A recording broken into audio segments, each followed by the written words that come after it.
Hi guys, I'm here with Gita. She is an amazing cake decorator. You also do pastries galore. Yes. I'm gonna ruin it like I always do. What is the name of your amazing company? It's called Guerdo. Guerdo Custom Cakes and Pastries is what it's registered as. So yeah, the name, if you want a bit of an explanation. Yeah.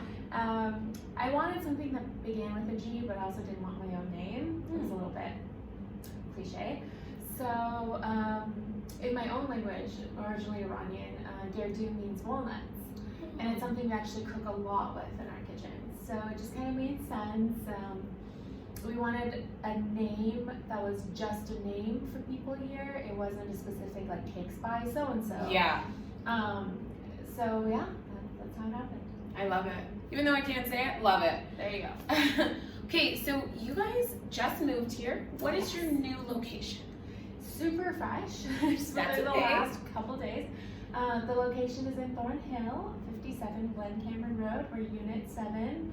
Yeah, we wanted somewhere that was kind of off Yonge Street, still accessible for everybody. We needed to expand a little bit, and we were growing into this space, so we had to come out of our downtownish, midtownish space. So yeah, here we are. The beauty of this space is you guys will be doing cooking Workshops and classes, and that's the main reason we had to move in here. That was because in the old kitchen, it was basically just enough space for our equipment, for our tables, and for me and my partner to walk around tables and work.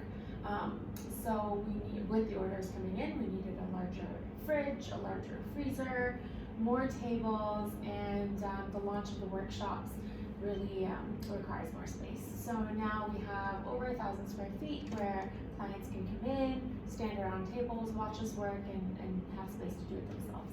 So that's the plan. Amazing. Can you tell me why you started this business?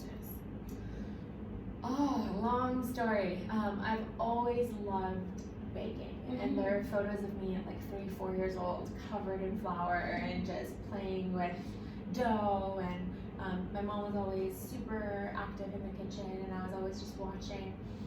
And I just never stopped loving it. It was kind of a thing I always thought about. But being from a more strict kind of family, it was more like, well, it's a great hobby, but what are you really going to do? Find something to do. Yeah, so I didn't do poorly in school, so what I ended up doing was become an engineer. So I went to U of T here in Toronto, civil engineering, then this, then that, then a master's, then all that jazz, and kept the family happy, and I was liking it as well.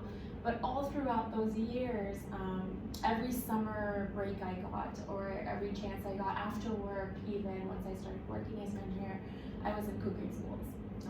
So I took a summer off university, then we had a couple months of break, and I just ran away to Paris, and I did 4 months of class there. That sounds so fun. It was the best summer of my life, and came back here. I digress so easily. That's fine. So when you went to Paris, what was the thing that they taught you how to make that you loved to make the most? I know. I went to a school called Le Cordon Bleu. They have a location in Ottawa as well, so for those Canadians who want to check it out, the Ottawa location actually has the same instructors and the same teachers. So Amazing. yeah, Wow. it's really cool. But I think I just have to go with a classic French apple tart. Okay. You can't go wrong. You have so many different textures, different types of apples, all in the same little tart. Lots of butter, which wasn't everything. So yeah, that would have to be a favorite. But we made so much there during that time that I think I was a good 20 pounds heavier when I came back. But that's fine. I loved it. Is there anything about an apple tart that it's like really hard to master? Like, I know macaroons, you got to be very specific with. I would say the crust. Okay. It just has to be tough enough where it holds its shape, but tender enough where your knife just glides through it and it melts in your mouth. Getting that right every time can be a little tricky. But other than that, it's one of the simplest, just yet most complex things you can make.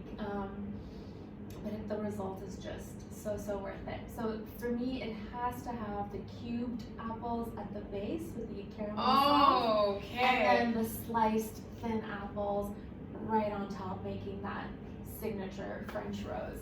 And that's just, you can't go wrong, because then you have like the crunch of the apples on top. Yeah. And then you have creamy apples at the bottom, and then you have a crust. It's just Wow. so good. So that's definitely on our signature menu. Good for you. When I eat, I just eat. I didn't even realize that there was like different. Oh, I analyze every dessert I ever eat. Good for you. So I do have one question.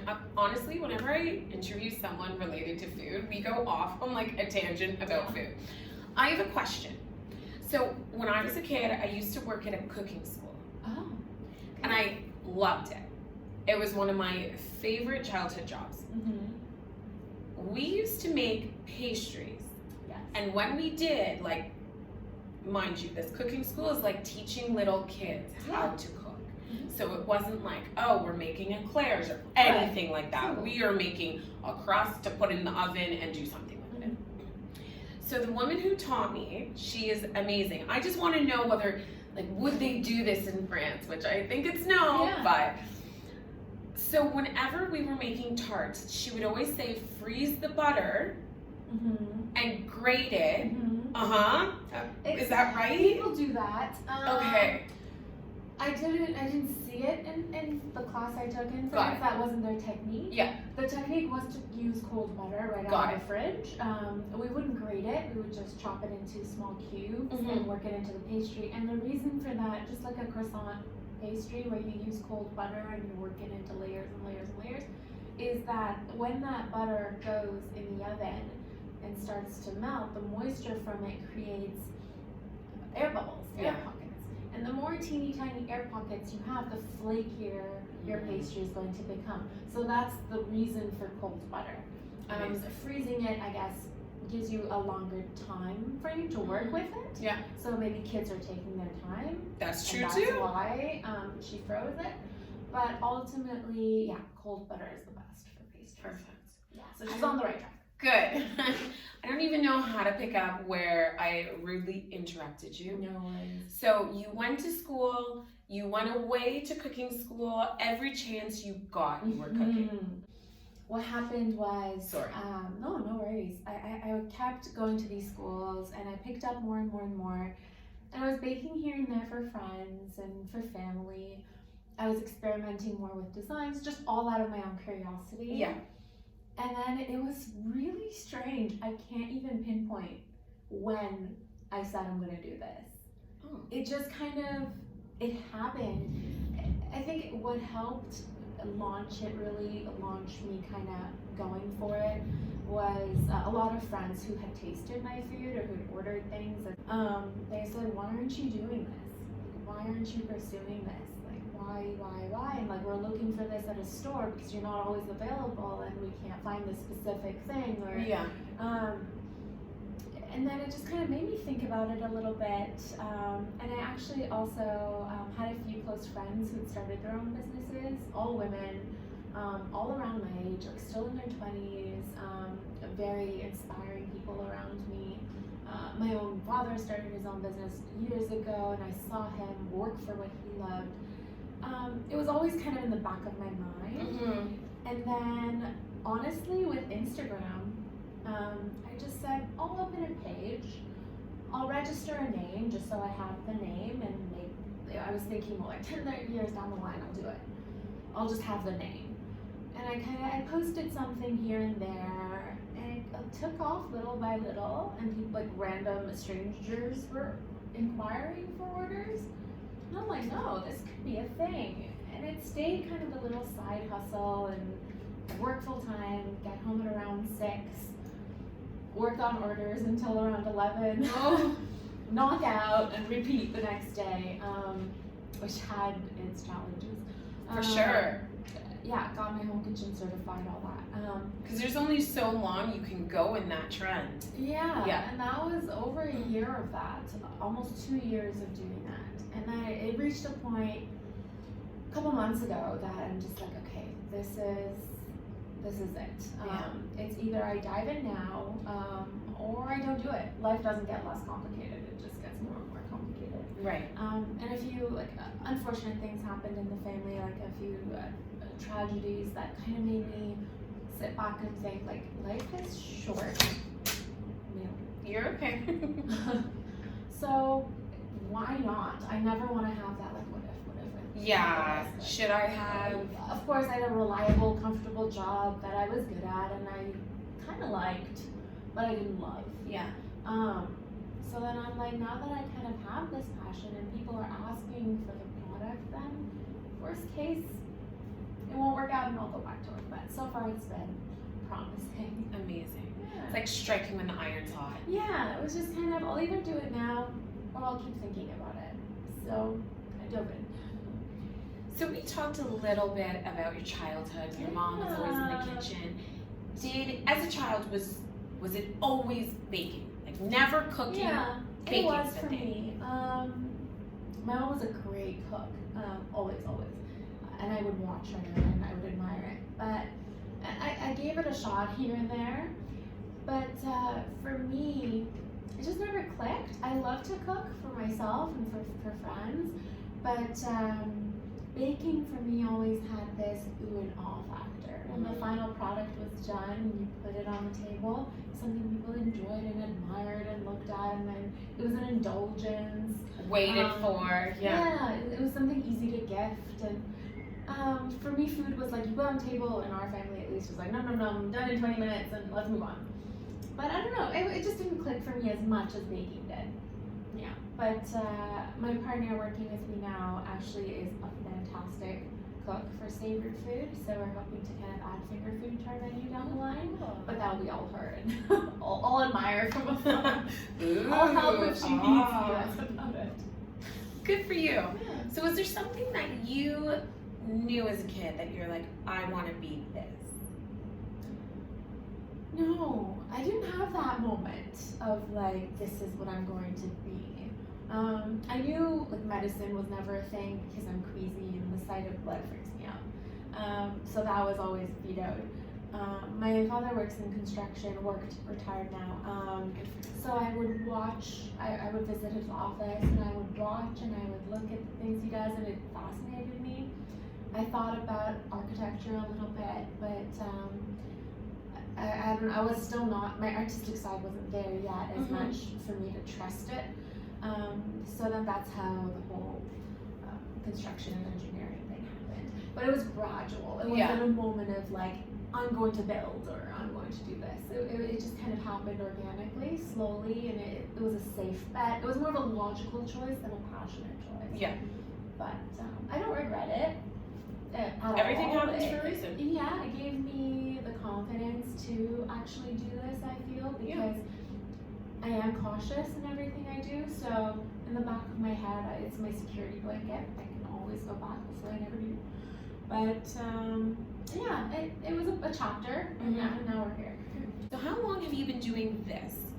Like your own business, making cakes, doing desserts? So again, when it was still kind of a little side hustle, I would say that started about 2.5 years ago. Good for you.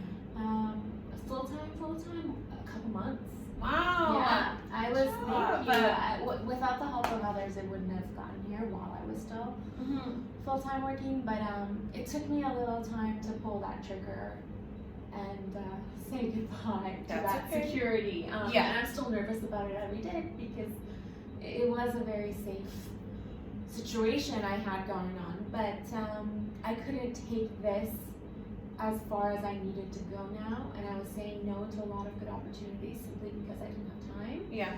And enough was enough. Like I was either gonna do it or say goodbye to this. Yeah. And I couldn't do that. So. It's honestly a life of an entrepreneur, just kind of being like, oh, I don't know, that was super secure over there, and now I wake up every day unemployed. That's what they say. Pretty much. Being an entrepreneur, you wake up every day and you're like, okay, where am I finding business today? Yeah, it's scary. It's terrifying, but it's exciting. So I swear, every dollar I make out of this, for me, tastes so much better than $1,000 made at my safe, secure job. Yeah. Like, it just, I like it more, I cherish it more, like it feels like it's really mine start to finish. And it is. Yeah. Congrats. So last question, can I get a really good understanding of not everything you do? So our biggest line of work right now are weddings and wedding cakes and sweet tables, and then everything else that goes along with that. So showers, bridal showers, bachelorette parties, and that has been great. We love dealing with couples. In January 11th and 12th, that weekend, we're doing tastings with lots of couples coming in. Each couple gets a 45-minute session. We'll meet right here. They'll taste 5 flavors of cake. They'll get to take some home and just sit and chat about their unique, specific design. And that's what we love doing. And then the second most, I would say, creeping up to kind of being equal to the wedding cakes is my corporate events. So we love doing those as well. We do lots of custom work for companies. So we work with the Home Depot, for example, or with Tangerine, or with a lot of different realtors who want to promote their specific projects. We do edible logo printing for them and just kind of have very unique sweet tables for that specific company. So it helps their clients and employees feel extra loved. Yeah. When we speak specifically about the sweet tables, what would be on a sweet table? So eclairs, macaron. So French macaron, cream puffs of different sizes. You do bite size or bigger ones. Custom cookies or meringues that are really easy to manipulate colors for. So color is a big thing for custom work. They want to match their brand or match their theme or aesthetic. It can really range in what you're specifically looking for. So we're flexible with that. Since everything is custom for a specific client, nothing's made in bulk, sitting in a fridge, we can make exactly what you need. Perfect. Because again, it is made just for you. Yes. So that's a big point we like to drive home, that everything is flexible, tweakable, with different ingredients if you have restrictions or all that jazz. And then the main reason why we moved here is the workshops. So our first workshop is happening January 18th. Excited to say that it's fully booked. Thank you. So this one's for adults. We're doing cake decorating, just the basics. So they get to do, we prepare the sponge, show them how it's done. We have them prepared in advance as well because they need to sit in the fridge before they're decorated. Yeah. So they can decorate, watch us decorate, do their own decorating, and we taste ours and they can take theirs home intact. So that's the plan for the first workshop, and hopefully for kids very soon. That's has his own tricks with nut allergies and things like that. But we're working on it. Kids workshops I think would be a fun one, just because I love playing with them. So we'll see how that goes. Amazing. Yeah. Is there anything else you feel as though we didn't touch on, but No, I think we did. I feel like we covered it. Amazing. Yeah. Perfect. If you guys are looking for any dessert, she has you covered, so please reach out.